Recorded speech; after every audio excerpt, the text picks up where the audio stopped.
A few moments later. Sejarah akuntansi di dunia.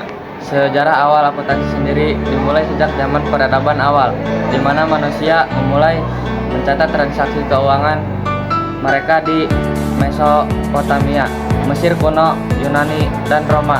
Masing-masing peradaban tersebut memiliki sistem pencatatan keuangan yang sederhana, meskipun metodenya berbeda-beda. Selain itu, perkembangan sistem perekonomian feodal di Eropa juga turut mempengaruhi perkembangan akuntansi.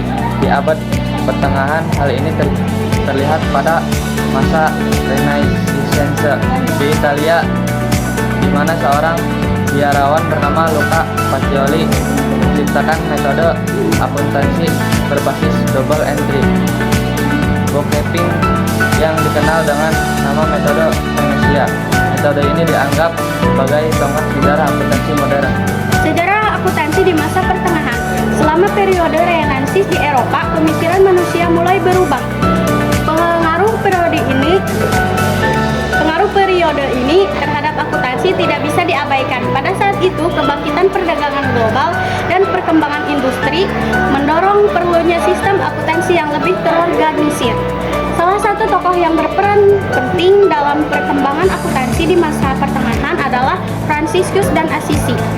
Ia mencatat pendapatan dan pengeluaran ordo keagamaan dengan rinci, dan ini menjadi contoh praktik akuntansi yang terdokumentasi dengan baik pada masa itu. Akuntansi di Indonesia. Perkembangan akuntansi di Indonesia dipengaruhi oleh kehadiran penjajah Belanda pada abad ke-17. Pada tahun 1908 didirikan Netherlands Indische Accountantsvereniging sebagai organisasi profesi akuntansi pertama di Indonesia. Organisasi ini bertujuan untuk mengatur dan mengembangkan profesi akuntansi di wilayah India. Di Indonesia sendiri, perkembangan akuntansi dimulai pada tahun 1940-an ketika pelaksanaan pembangunan nasional. Pada saat itu, pemerintah Indonesia mulai memperkenalkan akuntansi sebagai salah satu bidang ilmu ekonomi. Pada tahun 1973 diluncurkan standar akuntansi keuangan yang kemudian direvisi berkali-kali untuk memenuhi perkembangan kebutuhan informasi keuangan, teknologi, dan perkembangan akuntansi. Periode kemerdekaan. Setelah Indonesia